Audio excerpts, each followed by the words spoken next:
Yes, okay.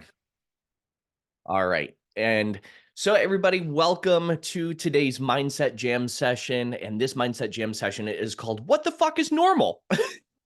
Because I'm sure many of you have probably had all these problems before where you're like, is this normal? And people reach out to me all the time. They say, Dan, I feel so fucked up. And I'm like, you are fucked up, but not for the problems you have. Like, who wants to be normal anyway? So I'm going to be diving deep into WTF is normal, and how I would explain it and how I have been explaining it to some of my clients and some people in my group programs as well. Um, for those who've been following me for a little while, you also know I'm getting my master's degree and my doctorate in psychology. And let me tell you, it is a real challenge after I've already worked with over 10,000 people as a hypnotist and as a behavioral communication specialist. After working with over 10,000 people and now learning a traditional therapeutic model, it's really challenging to meld my brain around some traditional principles that they teach you in therapy. And many of my good friends are licensed therapists, they're clinicians. And it's really interesting because we'll get in these really intense discussions where even them, people who are licensed clinical social workers, LMHCs, mental health workers, even a couple of my friends who are clinical psychologists, they're like, we hate the traditional therapeutic model, which is basically standardized because of insurance companies. And in order to see a therapist, you have to have some sort of formal diagnosis to continue seeing that therapist. So all my friends who are therapists, they label everybody with attachment disorder because every single one of us um, has and it's right here, abnormal psychology. Every single one of us has or could have at some point in our lives symptoms of attachment disorder, generalized anxiety disorder, panic disorder, bipolar 1, bipolar 2, personality disorders. So many people feel so effed up because we get so confined in like, what's wrong with me? And we want to know what's wrong with us. So in this book, this is my abnormal. I just finished this and I got an A. So I just finished the abnormal psych course, and it's all about different disorders, the DSM 5, and it's so interesting because every paper that I wrote for this class, the conclusion was the same exact thing. And the conclusion in every single paper was the clinical model and the problem with the DSM-5 is that we're trying to fit people to a very specific type of diagnoses instead of looking at the whole person. Now, a really good therapist, I find that a lot of my friends and a lot of people, fortunately, who are therapists are really good therapists, and they don't just look at like one clinical diagnosis. They start looking at the whole person. But any one of us, at any given moment in time, depending on the day, if you opened this book up and you were like, "Yep, mood disorder, uh-huh, yep, chronic depressive disorder. Yep, that's me today." So as I was going through the course, I was self-diagnosing with probably every single disorder that was in this book. And I reached out to my good friend. His name is Richard Nongard. He's also a hypnotist and he's a LMHC, and he's also a doctor of psychology. And I reached out to him, and I'm like, "Were you?" Because he took the same course that I did, and I said, "Were you self-diagnosing with all the mood disorders when you were going through the abnormal psychology course?" He goes, "Yep." He goes, "Me too." So, so I just want everyone to feel safe and comfortable knowing that chances are there's nothing really wrong with you. It is more of what you're going through in life right now. And I'm going to spotlight my screen just so that way you can all see me a little bit better. There we go. But there's now proof that people are here. Okay, so here we go. All right. So, and I can still see you. So just make sure you don't pick your nose or anything like that. I can still see you. The people on the recording probably won't be able to see you. So it's just going to look like I'm talking to myself or talking to a wall.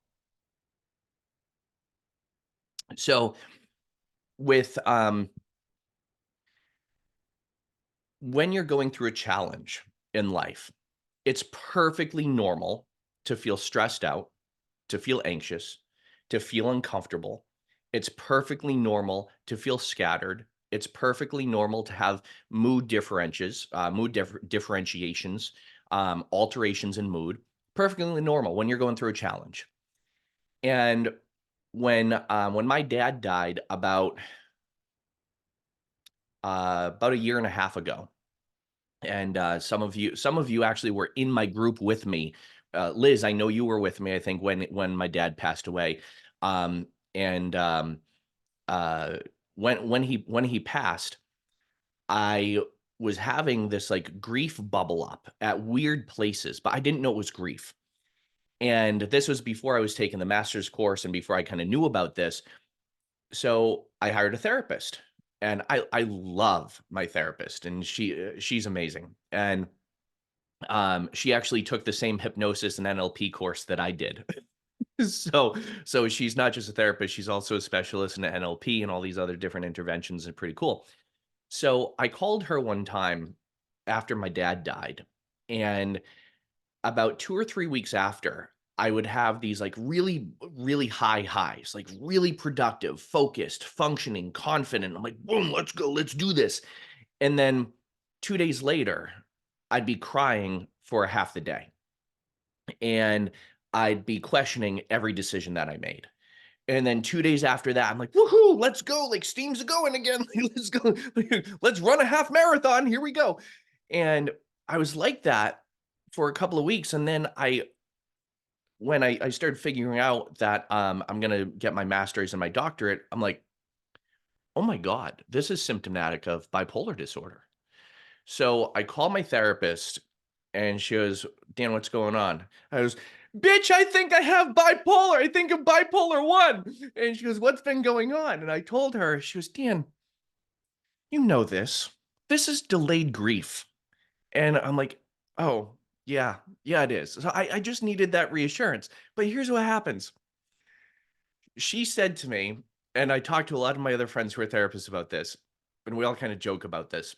And I was just keynoting at a therapeutic conference in Orlando, and I was actually talking to a few therapists there about this as well. Um, there is a trend, and it happens with hypnotists too. Like with hypnotists, we'll all take a course about a very specific technique or strategy that we can use with our clients, and then like for the next like 50 clients, we'll do our best to fit that technique to that client or fit the client to that technique. With therapeutic trainings, it can be very similar. So a therapist will go and take a course on, like a weekend course on through an organization called Pezi. And there's some other ones as well, which is about therapeutic training. They'll go take a course on bipolar 1. And then everybody on their caseload for the next like month will appear to have bipolar 1 because it's in their awareness. This this is usually um, very pragmatic for new therapists.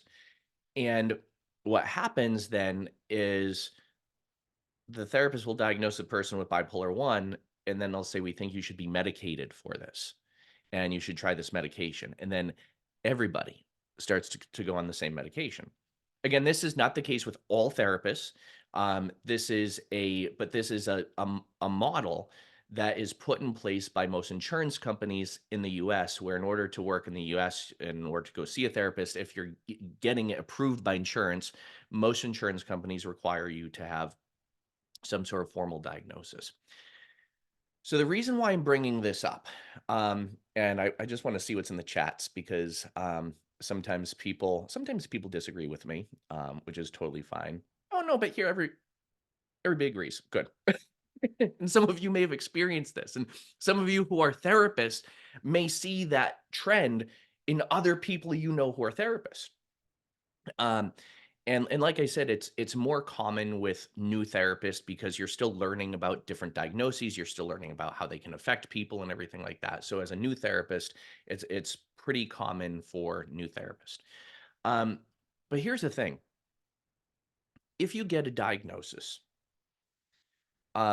of some type of mood disorder, it is usually based on a series of behaviors. And we all have certain behaviors and certain attributes that mirror certain certain disorders or certain diagnoses. Does it mean you have that? No, it doesn't. You know what it means? It means that you are normal. And a lot of people tend to go chasing that which is abnormal.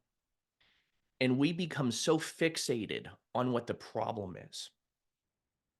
And we become fixated on what is wrong or what's wrong with us.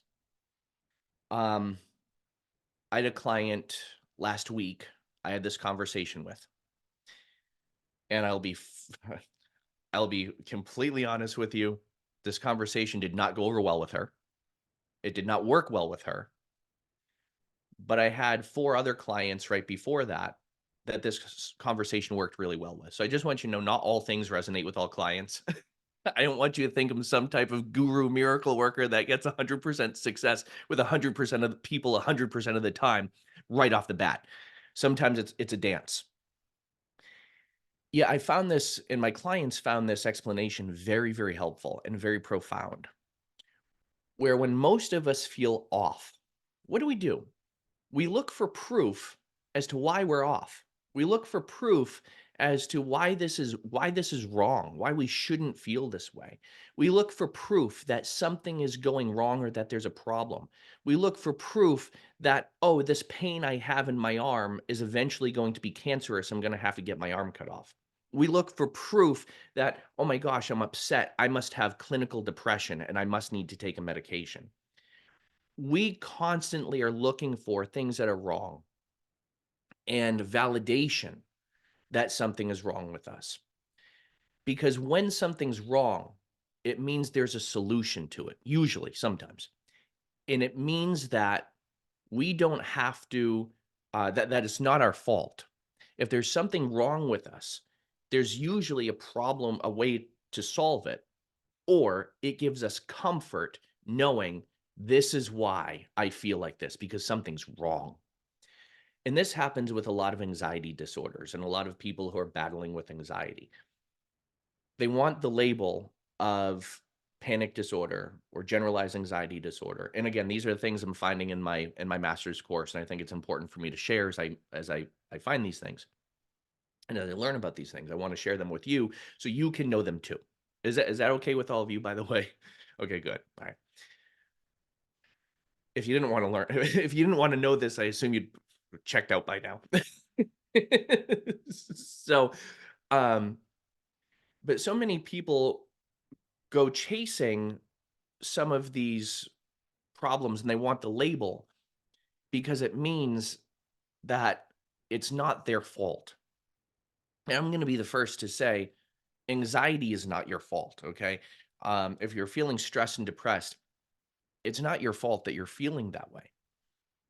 However, if you continue to feel that way and you don't do things,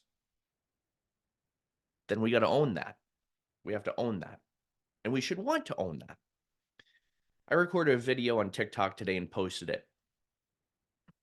And some of my videos really piss people off because I do my best to be honest. And someone asked me, they said, how can we get more motivated? And after talking to them for a little while, I said, you don't have a motivation problem. You have a determination problem.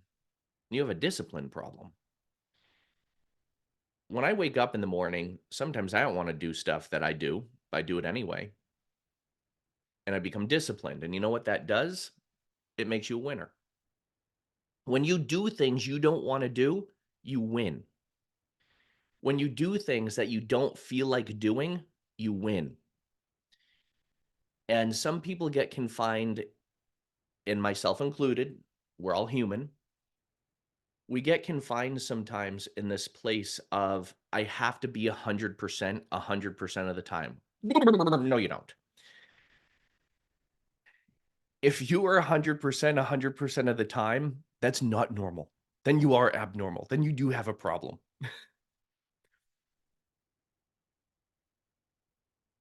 Also, some people think that they get too upset about things when the shit hits the fan or when life goes bass backwards. They think sometimes that they're responding too intensely to things or they're being too emotional about things. And when I work with people and we talk about traumas, we talk about tragedies, we talk about loss, we talk about grief, we talk about mourning, we talk about breakups, we talk about change, we talk about moving. One of the things I ask a lot of people quite often is, well, how'd you have liked to feel about that? And it's a very normal instinct for people to say, I just wouldn't have wanted that to bother me. Like, okay, is this we call it 2PF. Is it probable? Is it possible? Is it fair? So you're in a relationship with someone for 5 years, you get out of that relationship. Let's say they cheated on you or something like that. And you want to be unbothered by that? Is that normal? Is that probable that you'd be unbothered by that? Is it possible for you to be unbothered by that? And is that fair? Is that fair to you to be unbothered by that? Some people are bothered by their bothered, but some people, let me rewind for a moment. Some people are bothered by the fact that they're bothered by things that should bother them. We can turn this into a drinking game. How many times did Dan say bother? Take a shot. But we're sometimes, I'm going to do it again. We're sometimes bothered that we're bothered by things that should bother us anyway. And we get caught up in those mental traps of being too affected by things. Perfect example of this in the United States, early yesterday morning, there was a great tragedy. And there was a bridge collapse. And sometimes when tragedies happen, just knowing that, those can be triggers for people. I know a lovely, lovely person in one of my groups. I currently I run 2 groups every week. I have a lovely person in one of my groups, and she said, "I don't think I can get on the session today." She's like, My heart is beating on my chest. I think I'm gonna go to the hospital." She goes, I have not felt this way in a very long time." And she said, "What's wrong with me?" And she said, "This is like my anxiety is acting up again." I said, "Well, hold on. Let's pause for a moment. First, let's not own it." I said, "Bitch, it's not your anxiety. Be generous with that shit. Give it away. We don't own that." And that got her laugh a little bit. Um, and I said, "Be aware of the self-talk a little bit. You don't want to own that." I said, "Second thing, um, you've probably heard about tragedy that's happened. And sometimes national, international, global, or environmental disasters, things that we don't think will bother us, still may trigger us. So we want to be aware that it's normal to be upset by some things. And even though um, something like that, people died, it was a great tragedy. It's going to affect a lot of things. It's also going to affect a lot of people. It's n it's n there for some people, it's normal to be upset by that because some of us are sensitive, and that's okay. So how do we spin this, though? How do we spin this? What do you do instead? So instead of just accepting the fact, "Okay, I'm normal," instead of accepting that, what do you do? We wanna start to normalize the things that we feel are abnormal. So, for example, a couple of the people that I've been working with have physical ailments of manifestations of anxiety and of stress. Some people I work with, they've been struggling with imposter syndrome. They don't feel like they're enough, so they don't want to put stuff out there. A lot of people I work with, they say, "Oh, I just wish I could go back to normal." And you don't want to go back to normal because then you miss all the lessons of everything that happened. Where people will say, "I just want to feel normal." But guess what? A lot of the people who are where you are or where you've been feel the same exact way, and that's normal. It doesn't mean you shouldn't work on it and work through it. But initially, when we feel a certain way, it's normal. And what I challenge a lot of my clients to do is I say things like, hey, why don't you go find a podcast or an interview of someone who's gone through what you've gone through, that struggled with the same thing, and that came out the other side of it, just to know that they've struggled too. So, for example, I used to measure myself up to other hypnotists, and I used to measure myself up to other coaches, and I used to just hope and wish that one day I could be as good as they are. And I used to have all these things where I would try and measure up to them constantly. And eventually I stopped trying to measure myself up to them. And I stopped feeling like something was wrong. I looked at and I talked to some of these other hypnotists I would measure myself up to, and I'd talk to them and I'd say, hey, this is how I feel. And they would all, every single one of them would say, we felt the same way. Starting off, we felt the same way. We even still feel that way sometimes. One of my best friends in hypnosis is a person I used to measure myself up to all the time. And I stopped measuring myself up to him and I started creating my own expectations. And then he became my very good friend and he revealed to me, he said, it's weird you were comparing yourself to me because I was comparing myself to you. Huh. And that's normal. That happens. Whenever you're comparing yourself to somebody else, guess what? There's somebody else comparing themselves to you. Could be a complete stranger, could be someone you don't even know. Just looking at making sure I'm staying on track here because I want to make sure I give away some good stuff.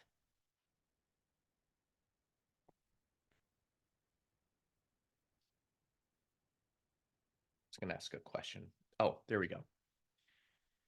So one of the ways that um, you help yourself through this, and that some of the ways I help other people through this, is not just a subconscious intervention, not just a conscious intervention, but also a nervous system intervention, because a lot of these things are stuck in our nervous system. Now, guess what? I have a lot of people who've been working with me for years. I have some people on here that have been working with me for over a year. Might say, oh, you might be wondering, okay, Dan, if you're so damn good, why are these people still in your program? Here's why. Oh, sorry, I didn't mean to hit the microphone. Here's why.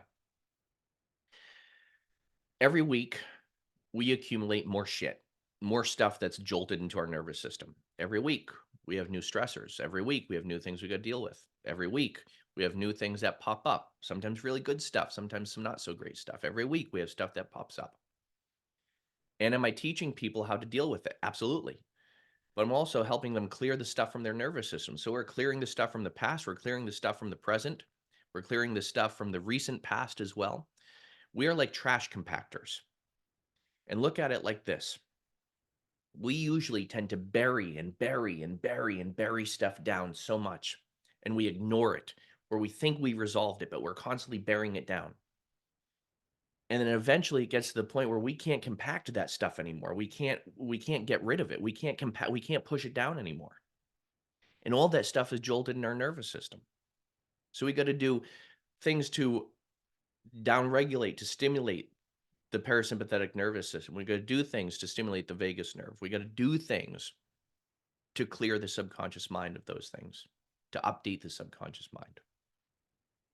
So that's why every week people are in my program and they're consistently, because we're constantly working on evolving, and it really is. It's an evolution. And sometimes we still do have some problems that morph or manifest or change, and some of these things are from the past, and sometimes we got to do a little bit more work with it. That's perfectly fine.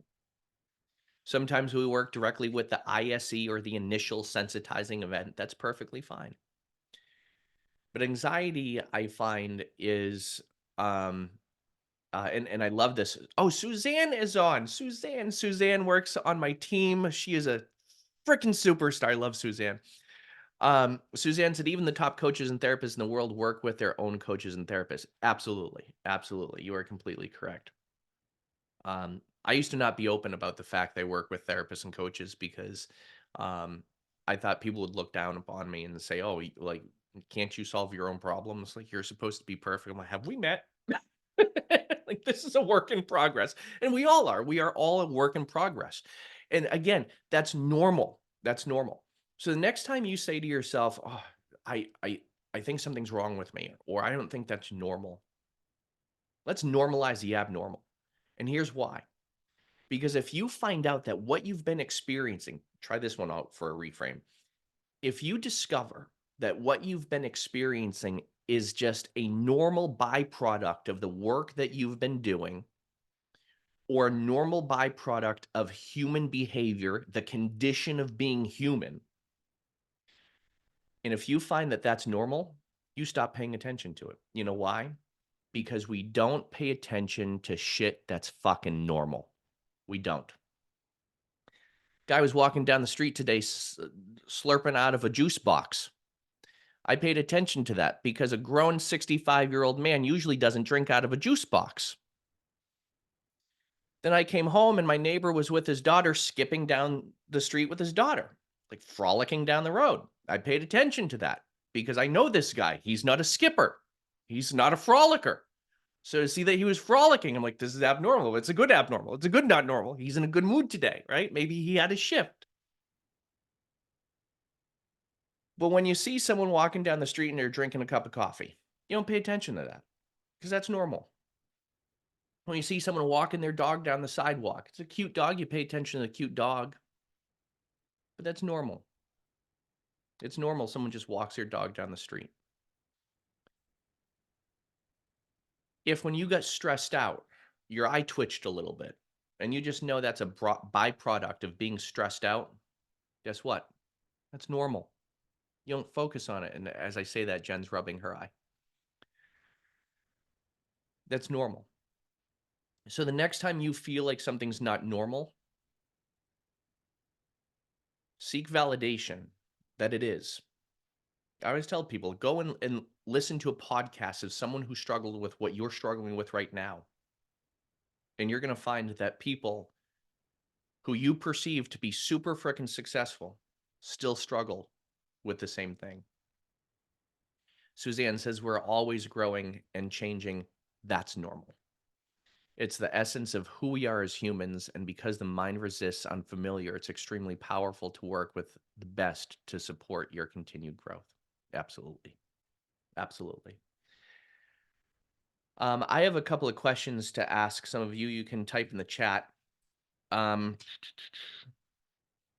you think, primarily, do you think anxiety is conscious or subconscious? Do you think anxiety is more subconscious or more conscious? Let me know in the chat. Oh, damn you, Anthony. Anthony knows both. Let's see here. Anthony, you... Damn you. So, Anthony, yes, you are right that it is both. From the perspective of a hypnotist, it's subconscious. But here's the thing. Anthony, what you said is not normal. What you said is not normal. So that means something, Anthony. Since you said something that is not normal for people to usually say, and you would be correct, you get a prize. Anthony, since you were the first one, you were literally the first one. Anthony, would you like the break free box? Would you like the crystal ball? Or would you like a copy of my book series, 5-Minute Stress Reduction Secret and The Hypnotic Connection? Let me know in the chat what you would like, which one. Reason why I ask is so I know which one to send you. And Anthony is not responding. He's either thinking, oh, he wants the break free box. Okay. Anthony, can you do me a favor? Can you email me this email address? Email me right there. Okay. and email me your address just so I know where to send it, and let me know in the email, put your address and just say the word both. I'll know who you are. Okay. Um, so before we get into the other giveaways, um, I had said I was going to announce the challenge. And Lynn, thank you. I love your humor. I appreciate it. I am full disclosure, I'm not for everybody. Like some of you on here, I really admire you and I admire your stick with itness because some people on here, like I get messages and they're like, we love your programs, you're a little much, but we love your programs. Like, thanks. Um, so before we move on to the other prizes, um, my life went that way around Christmas time, right after Christmas. My life went that way. And it allowed me to make some pretty immediate decisions, but to really think about these decisions. What happened, and many of you probably know this, I'm very open about this. My mom had a fall, and a family member who was taking care of my mom hid from me and my family a lot of her condition. And she is now in a nursing home. She's 67 years old. She has pretty severe dementia. And so that happened in my life recently. And my mom, I treat her like a 6-year old. I love my mom. And if you've read one of my books, I do have some stuff in my book that one of the books I wrote. My mom um, and was the dementia from the fall or part of what they hid? So, Lynn, what had happened was when I found out about the condition that my mom was in and everything, I went in there and I started cleaning everything up. I found out she was um, uh, because a family member wouldn't let me in the house, and I finally went in there and found out she was sleeping in her own piss and shit. So that was not great. So I filed an elder abuse report. And after I filed the report and a family member found out that I filed a report, my mom fell. So that is currently under investigation. So to spare you the family drama, I want you all to know this. My mom is in the best place to get care, but I realize not only does she need care, but I need care, right? So I have to take care of myself. And I joke with my mom up there every day. I just was up there a little while ago, and my mom, she looks at me, she goes, "Why am I here?" I goes, "Shark attack. You were shark attack." And she looks at me and she goes, "No, I'm not." And I go, "No, you're not." And I said, "Why are you here?" And she goes, "Oh, I think I fell." I said, "Yeah, yeah, you fell. You fell." And then I'll come up another day and she'll say, "Can you bring me home?" I said, "No, mom, you got to get better." And I said, "But it's okay." He said, "You're going to every day in every way, you're better and better." And that's Emile Coyer. That's a hypnotist saying by Emile Coyer. Every day in every way, you'll get better and better. And I do physical therapy with my mom, so I move her legs and stuff like that. And I'll say to her, I'll say, "Mom," I said, "Look," and she'll say, "My legs hurt, my legs hurt." I say, "I know, but the more we move them, the better they're gonna feel. Look," and I'll like move them. I say, "See, doesn't this feel good now? Isn't this better?" And she'll go, "Yeah." So waking hypnosis, right? Conversational hypnosis. That's what that is. I went up today and my mom said, "Why am I here?" I said, "You were abducted by aliens." She goes, "I was not." So yeah, I have fun with her and she knows who I am and everything like that. She's just very confused, but that happens, right? That happens. So I love to do challenges and I love to do things really intensely. And when I do things, I put my all into them. And I like to do things that I've gone through or things that I'm going through because I want you to know not and I'm not saying that my way is the best way to handle things. excuse me, at all.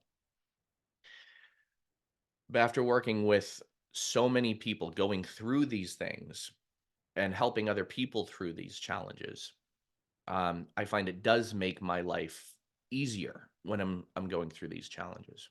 So, the next challenge, the next intensive that we're going to be doing, and this won by a landslide. This won by over 70. We got 70% votes for this one, and it is calming chaos. So this I think we can all use. So we're going to be doing a calming chaos challenge. So mark your calendars next week, April 3rd and 4th, 7 p.m. to 9 p.m. Eastern Daylight Time.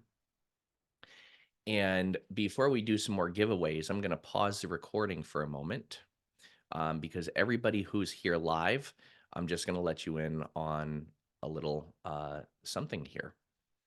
There we go. And yes, Valerie, that is in USD, in American dollars. So just to reiterate, the challenge that we're going to be doing is going to be the Calming Chaos Challenge. And there's a cool video here. This is the sign up page for those of you who are not on live. This is the sign up page. And then we're going to be doing 2 powerful guided hypnosis sessions. I'm going to teach my problem solving formula, 4 neurological somatic strategies. And I'm also going to be teaching hypnotic language to help yourself overcome any challenge and to be your own greatest cheerleader. So this is going to be a 2-night event, April 3rd and 4th. And April 3rd and 4th is going to be Wednesday and Thursday, 7 to 9 Eastern time. So now we got that out of the way. Let's see here. All right, now we got that out of the way. Let's do this. What is my dog's name? What's my dog's name? So many of you have been following me for a while. What's my dog's name? Lori. Okay. Lori, you were the first one to say this. Okay, you were the first one. All right, Lori. Lori, because you were the first one, you get a prize, Lori.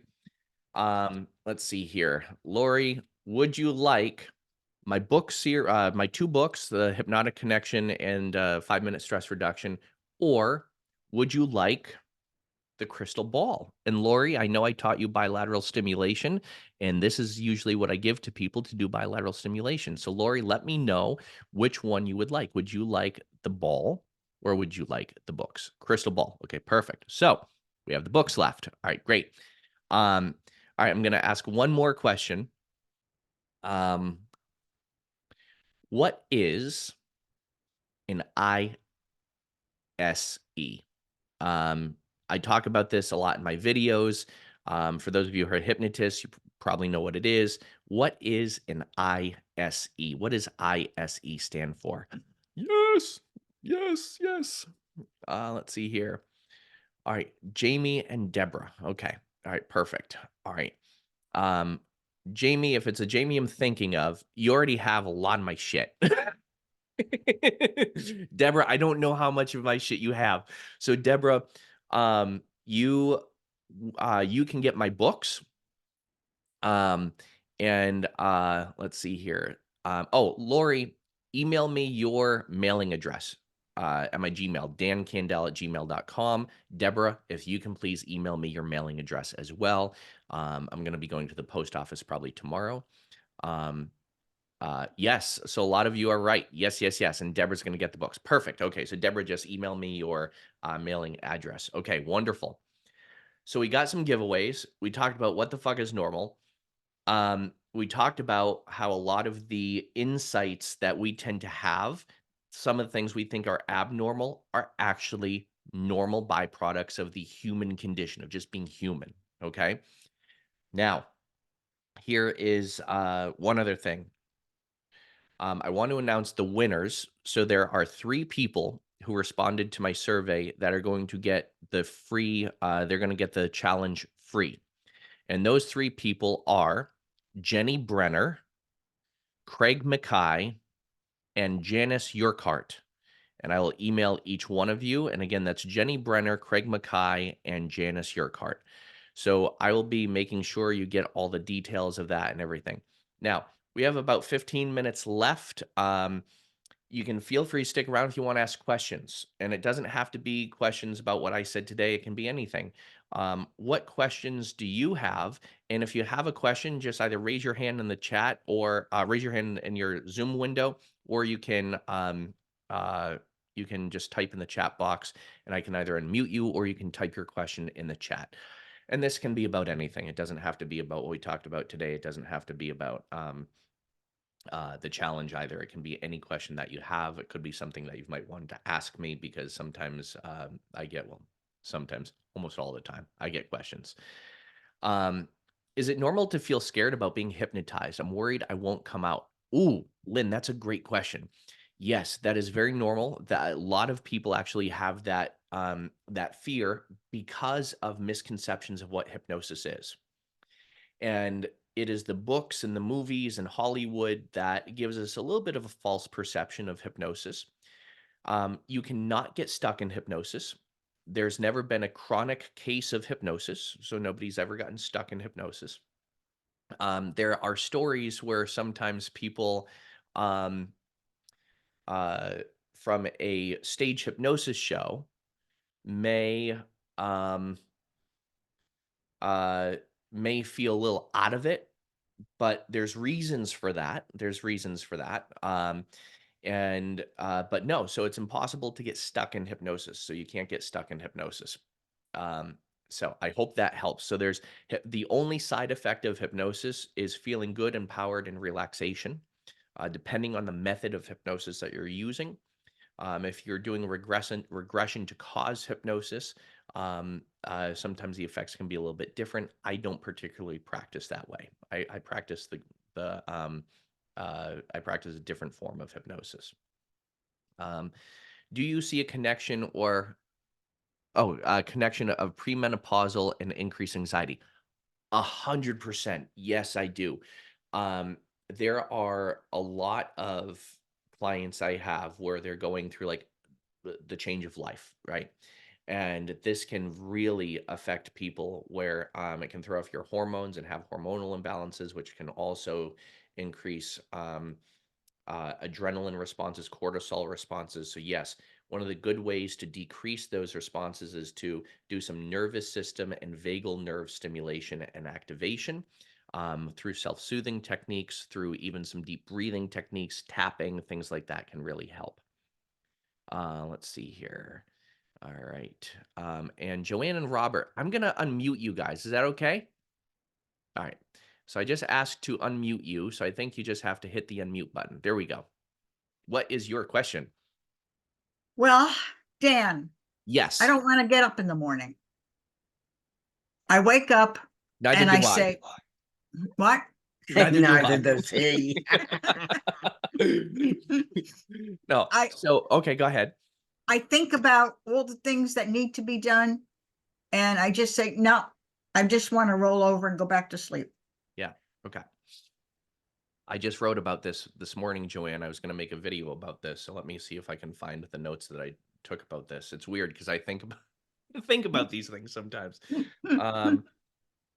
All right, okay. Here's what I wrote down. It's a little bit in regards to your situation.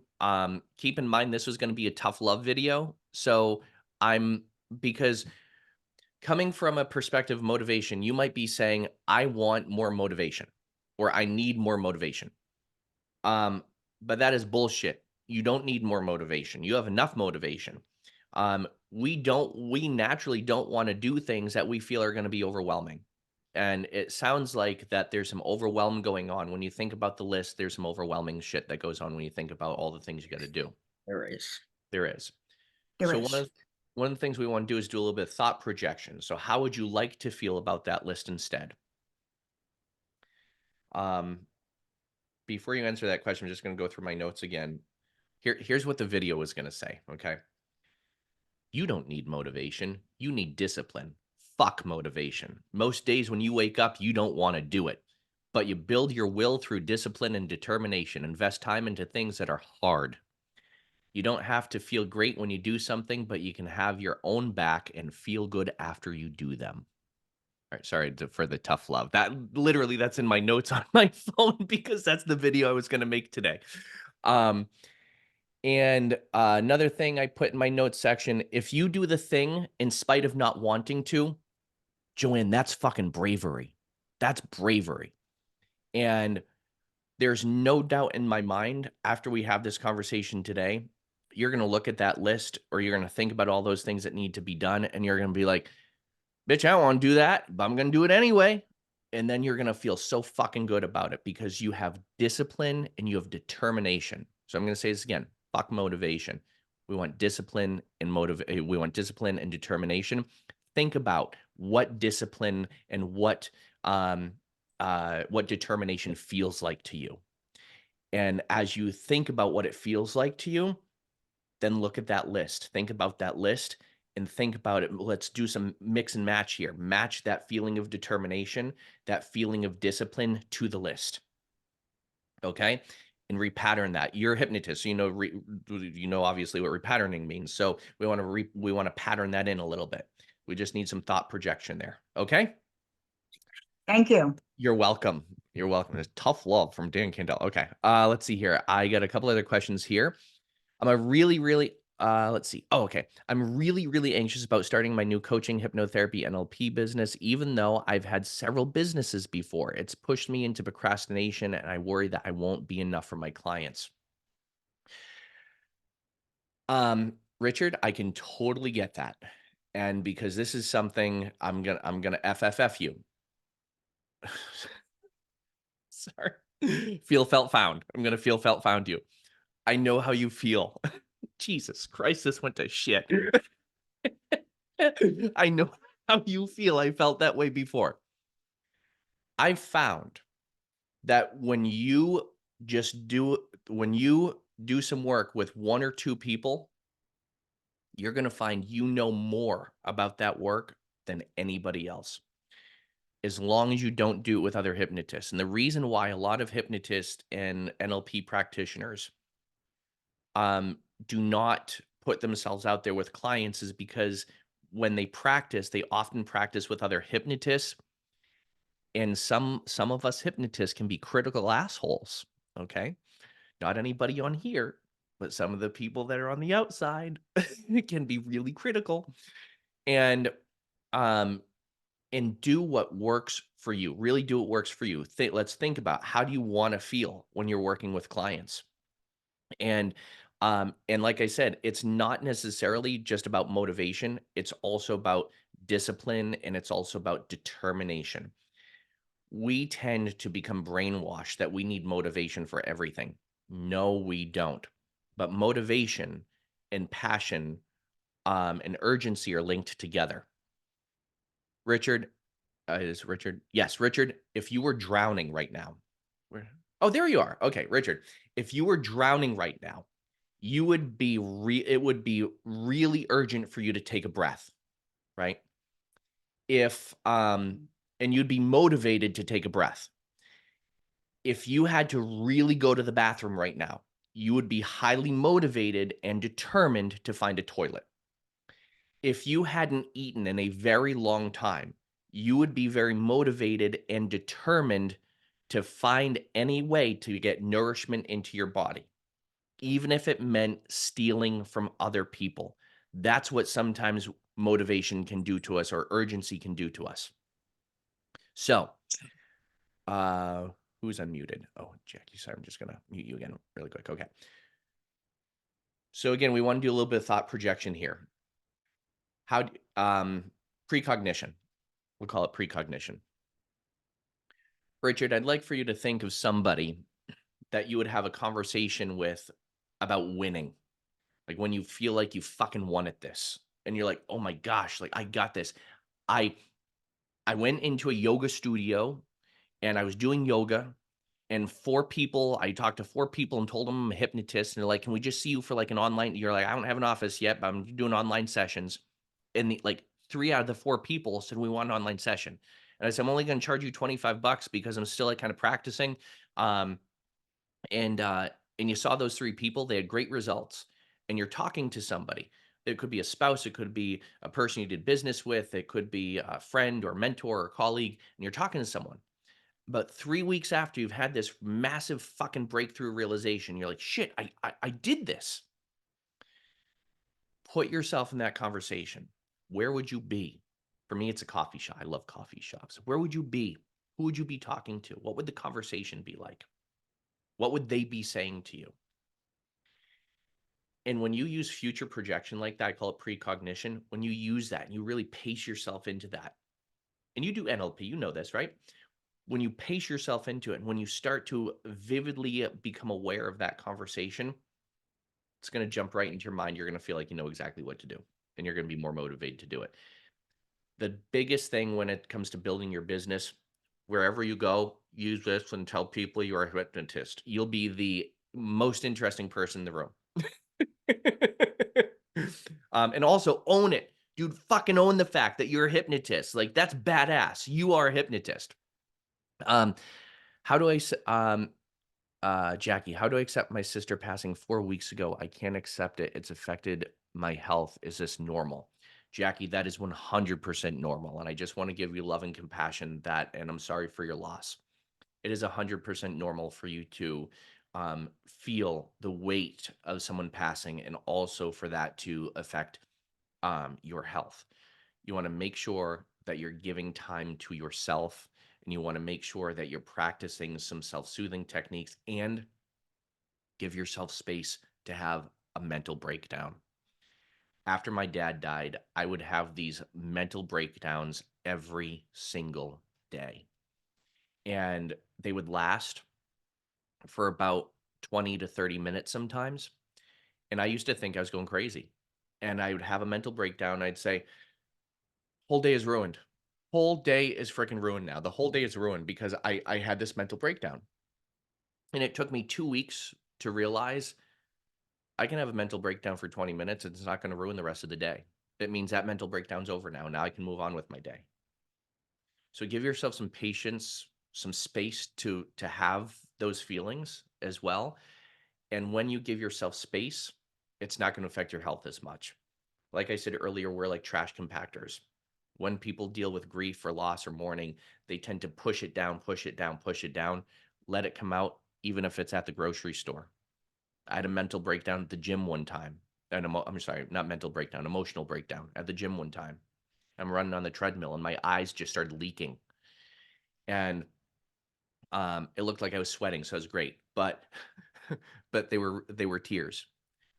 And you want to just make space for that. You want to make space for that. Okay. And I'm sorry for your loss.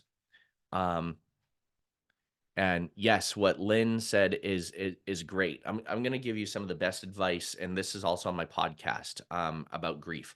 Some of the best advice I ever got. You are supposed to suck at grief. When people die, you're supposed to suck at it because it's not something that happens every day. We're not supposed to be good at processing grief because it's not something that happens all the time. Also, grief is like a washing machine. It's putting all different colors of clothes in a washing machine, and on some days, some things are going to come splattering out of the washing machine. Some days things are going to be colored. Some days suds are going to come out all over the place. Some days things are going to be perfectly clean and dry. So it's like a washing machine of emotions. So just allow yourself to go through that and to have that experience, because grief is also a beautiful thing, because you know what grief means? Grief means you love the person. And if you weren't experiencing grief for your sister, it might make you a little bit of an asshole. So grief is normal, and it also means you have love for that person. With that said, my friends, I am going to send one more time this in the link. The link I just sent in the chat is the link to sign up for the challenge called Calming Chaos. Make sure you go and sign up for that right now. I am typing the special code. Oh, Anthony, Allison, I accidentally just sent it to you. Please hold while your call is being connected. We could go send to everyone. Let's see here. Okay, and where is the send to everyone? Oh, my goodness gracious. All right, we're going to do this. See if we can do that. Nope. Okay. Anyway, oh, there we go. All right, perfect. There we go. And here is the special code. You know what I'm talking about. That's the code that's going to do something special for you. That's the code. Um, Go sign up because that code expires in 60 minutes from right now. It expires at 6 p.m. Eastern Daylight Time, now 59 minutes. So make sure you use that code so that way you can get something special that's going to happen. With that said, my friends, love and appreciate all of you. Thank you so much for showing up to my pre-birthday party and participating in this session. What the fuck is normal? I hope you took something away from today. I hope to see you on the challenge next week. And yes, you will get the replays of it if you can't attend live. And as always, my friends, be well, do good, be true to who you are, happy healing, and stay sexy, cupcakes. I'll see y'all soon.